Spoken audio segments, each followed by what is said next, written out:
नमस्कार, मैं हूं आपके साथ मयंक। देखिए, इस वक्त बड़ी खबर आ रही है। हुतीस की तरफ से बड़ा हमला किया गया है इजराइल के ऊपर और बैलिस्टिक मिसाइल लॉन्च की गई है इजराइल पर। बताया जा रहा है कि इस बार नेगेव इलाके को निशाना बनाया गया है और बड़ा हमला किया है हुतीस ने। देखिए, हमने देखा जिस तरह से एक दिन पहले ही जो है सना पर हमला किया था इजराइल ने और 35 लोगों की मौत हुई थी। अब इसका बड़ा बदला लिया है हुतीस की तरफ से और बैलिस्टिक मिसाइल्स लॉन्च की गई हैं इजराइल के ऊपर। और खबरें इस तरह से आ रही हैं कि इजराइल का डिफेंस सिस्टम इन मिसाइल्स को नहीं रोक पाया है। अब इसको लेकर आगे क्या डेवलपमेंट हुआ है, कितना नुकसान हुआ है, इसमें आप जानते हैं कि खबर आने में, जैसा हम हमेशा कहते हैं कि टाइम लगता है। इजराइल में नुकसान की खबरें निकल के जल्दी सामने नहीं आती हैं, लेकिन फिलहाल जो खबर आई है वो ये कि बैलिस्टिक मिसाइल से हमला किया है। हमने देखा कि पीछे क्लस्टर बॉम्ब्स भी थे मिसाइल्स में, जो कि हुतीस की तरफ से दागी गई थी। खासकर पैलेस्टाइन 2 मिसाइल थी और जुल्फिकार, ये दो वो मिसाइल्स जो लगातार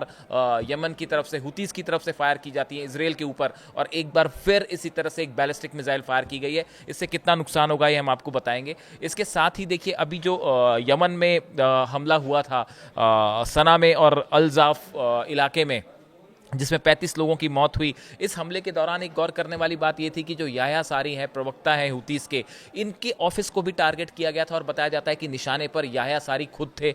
लेकिन इजराइल के फाइटर जेट्स जब हमला कर रहे थे, उसी दौरान यमन ने अपना एयर डिफेंस सिस्टम स्टार्ट किया, जिसके बाद इजराइल के फाइटर जेट्स को अपना मिशन अधूरा छोड़ के वापस भागना पड़ा। कई सारे फाइटर जेट्स ऐसे थे जो अपने हथियारों को, अपने बॉम्ब्स को, मिसाइल्स को ड्रॉप नहीं कर पाए और उन्हें वापस जाना पड़ा हुतीस की मिसाइल्स को लेके।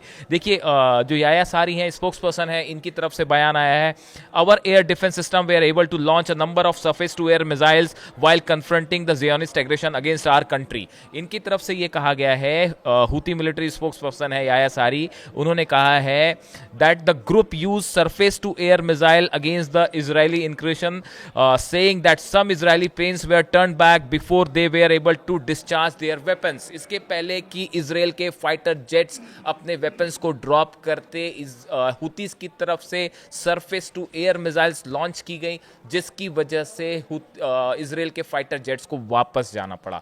देखिए, हमने देखा पिछले कुछ दिनों में जिस तरह से जो मिसाइल्स फायर किए हैं हुतीस की तरफ से, जो long range ballistic missile, 2000 kilometre का डिफरेंस है यमन से लेके इजराइल के बीच में, लेकिन उसके बाद भी इतने बड़े ट्रैवल डिस्टेंस को ट्रैवल करके हुतीस की मिसाइल अगर इजराइल में अंदर आ रही हैं, क्लस्टर बॉम्ब्स उसके ऊपर लगे हुए हैं, इन हालात में अब ये एयर डिफेंस सिस्टम वाली बात, जिसकी वजह से इजरायली जेट्स को वापस जाना पड़ा, ये अपने आप में एक बड़ी खबर है और इजराइल के लिए भी परेशान करने वाली खबर कि आखिर ये एयर डिफेंस सिस्टम जो है हुतीस के पास कहाँ से आया। क्या ईरान ने प्रोवाइड किया है, या पीछे जैसी खबरें आई थी कि चाइना ने भी शायद मदद की है, इस तरह की खबरें भी पहले थी। अब देखिए, ये जो हमला हुआ था, इसमें 35 लोगों की मौत हुई सना में।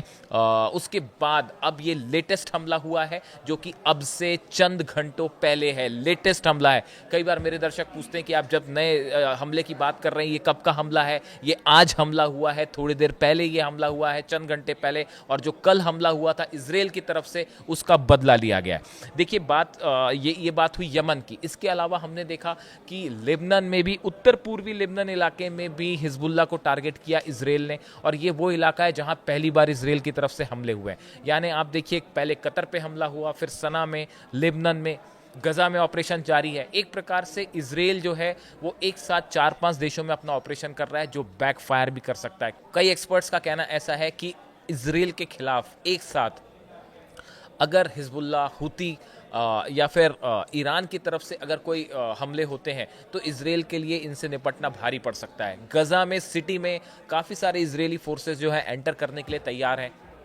क्या एक ऑल आउट ऑपरेशन करेगा गजा में इजराइल? अगर ऐसा होता है, उस सूरत में ईरान की तरफ से क्या रिस्पांस होगा, यमन की तरफ से क्या रिस्पांस होगा, ये बड़े देखने वाली बात है। आज ही अली खामेनी साहब का एक संदेश आया, जिसमें उन्होंने कहा है कि जिस तरह से कतर पर हमला हुआ, उसके बाद अरब देशों को अमेरिका पर विश्वास नहीं करना चाहिए और मिल के इजराइल का मुकाबला करना चाहिए। अरब देश काफ़ी सारे जो हैं, सऊदी ने आलोचना की जिस तरह से इजराइल ने हमले किए, कतर बेहद नाराज़ है। कई सारे अरब देश हैं जो अमेरिका को लेकर जो विश्वास था वो भी थोड़ा हिला है कि भाई आपने जानकारी होने के बाद भी क्यों नहीं दी। इस सिचुएशन में ये भी बात कहा जा रहा है कि जो माइकल रूबिन है, एक एक्सपर्ट है अमेरिका के, उनका जो बयान सामने आया कि एक बड़े मिशन के साथ इजराइल आगे बढ़ रहा है और जिस तरह से हमास के लीडर्स को निशाना बनाया जा रहा है और यमन में एक के बाद एक हमले हो रहे हैं, इस सूरत में क्या आने वाले चंद दिनों में गजा को लेकर एक बड़ी जंग देखने को मिल सकती है मिडिल ईस्ट में, जिसमें 4-5 देश शामिल हो सकते हैं?